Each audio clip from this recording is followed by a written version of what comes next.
Why do thousands of people around the world hear mysterious booms that scientists can't explain? These eerie noises, often mistaken for earthquakes, have baffled experts for centuries.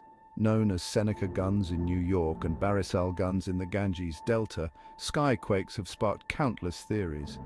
Some scientists speculate atmospheric phenomena like sonic booms from aircraft or storm waves might be the culprits. Others point to geomagnetic storms or meteoroids creating sonic booms upon entering the atmosphere. Yet a 2020 study using seismic data found no link between these strange sounds and earthquakes, hinting at an atmospheric origin. Despite ongoing research, no single explanation has settled the debate, leaving both scientists and enthusiasts intrigued. Skyquakes remain one of the world's most enduring mysteries, echoing through history and continuing to puzzle us today. Stay tuned as we delve deeper into the enigma of skyquakes and explore the theories that might one day unlock their secret. Don't forget to like, share, and subscribe for more captivating stories from the world of science.